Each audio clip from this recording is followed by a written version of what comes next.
Hello বন্ধুরা, সবাই কেমন আছো? সুমার চ্যানেলে তোমাদের সবাইকে স্বাগত। তো দেখো চলে এসেছি রান্নাঘরে। আর দেখো কড়াইটাও কিন্তু আমি বসিয়ে দিয়েছি গ্যাসে। আজকে করব কলমি শাক। তো দেখো কলমি শাকটা আমি ধুয়ে পরিষ্কার করে কুচিয়ে নিয়েছি। শাক তো সবাই রান্না করে, সবাই জানো, কে কীভাবে খায় সেটাও ব্যাপার আছে।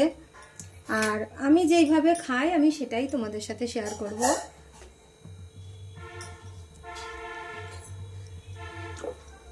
তো আমি তেল দিয়ে দিচ্ছি কড়াইতে। দেখো কড়াই গরম হয়ে গেছে। কলমি শাকটা জানো তো অনেকে মাছ দিয়েও খায়, কিন্তু আমি কোনোদিন মাছ দিয়ে খাইনি, তবে আমি খেতে দেখেছি। তো দেখো আমি কড়াইতে তেল দিয়ে দিয়েছি, তেলটা গরমও হয়ে গেছে। একটা শুকনো লঙ্কা দিয়ে দেবো আমি ফোড়নে।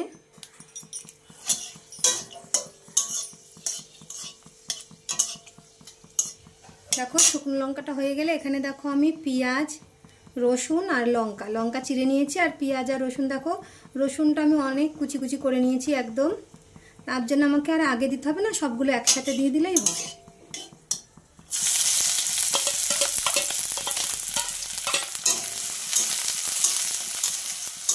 দেখো আমি লঙ্কা, পেঁয়াজ, রসুন সবই একসাথে দিয়ে দিলাম।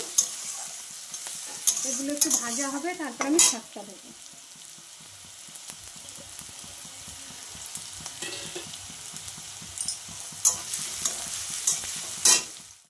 দেখো পেঁয়াজটা তো ভাজা হয়ে গেছে। এর থেকে বেশি ভাজলে পুড়ে যাবে, তখন আবার স্বাদটা নষ্ট হয়ে যাবে শাকের। তো এই ভাজাটাই পুরো ঠিকঠাক আছে। এই দেখো, আর রসুনগুলো তো খুবই আমি কুচিয়ে দিয়েছি, যার জন্যে দুটোই সুন্দর ভাজা হয়ে গেছে।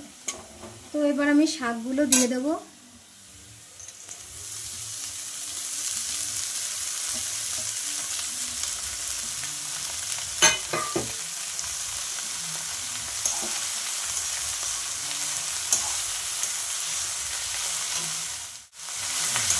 ভালো করে নেড়ে চেড়ে নেব।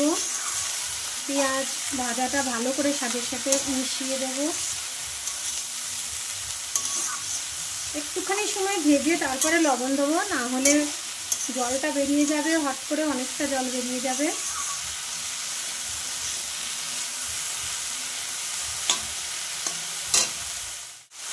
দেখো শাকটা তো কতটা কমে গেল, আরও ভাজতে ভাজতে আরও কমে যাবে। এখন কচি কচি শাক উঠছে, এই কচি কচি শাক খেতে খুব ভালো লাগে।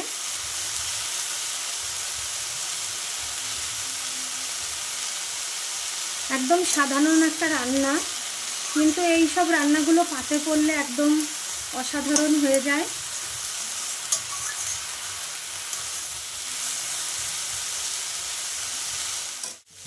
দেখো শাকটা তো ভাজা প্রায় হয়ে আসছে, আর খানিকক্ষণ ভাজলেই হয়ে যাবে। তো এই সময় দেখো আমি শাকটা লবণ দিইনি বলে দেখো কি সুন্দর ঝোড়ো ঝোড়োই ভাজা হচ্ছে। এখন দিলে একটু জল ছাড়বে লবণটা দেওয়ার পরে, কিন্তু আমি প্রথমেই দিইনি। কেন জানো, প্রথমেই দিলে পরে জল ছেড়ে শাকটা পুরো একদম কাদা কাদা হয়ে যেত। যেহেতু এখন কচি শাক, যার জন্য আমি একটু ভেজে নিলাম ভালো করে। ভেজে এইবার আমি লবণ দেবো। এখন লবণ দিয়ে জল বেরোলেও সেই কাদা কাদাটা আর এখন হবে না। তো দেখো পরিমাণ মতন আমি লবণ দিয়ে দিচ্ছি।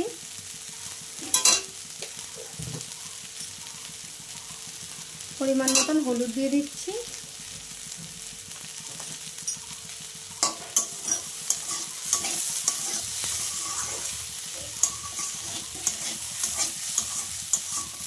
আর এখন জলটা বেরোলেও এখন কিন্তু সেই প্রথমে যে লবণ দেবো তখনকার মতন কিন্তু জল বেরোবে না, যেহেতু অনেকটা জল শুকিয়ে গেছে।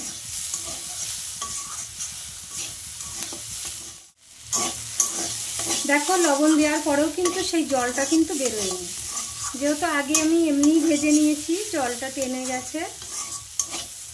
দেখো কি সুন্দর শাকটা ভাজা হলো, কচি কচি শাক। আর আমি আগেই যদি লবণ দিয়ে দিতাম তাহলে জিনিসটা একদম কাদা কাদা হয়ে যেত। দেখো কত সুন্দর ভাজা হয়েছে।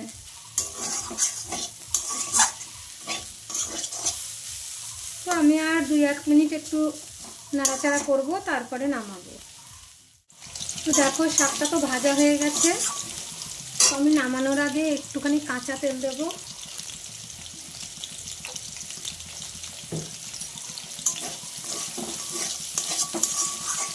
একটু কাঁচা তেল দিয়ে দিলাম।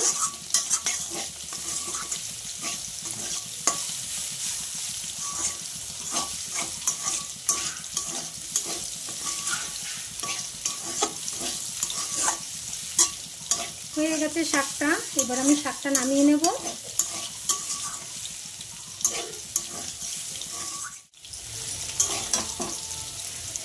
শাকটা হয়ে গেছে, শাকটা এবার আমি নামিয়ে নিচ্ছি।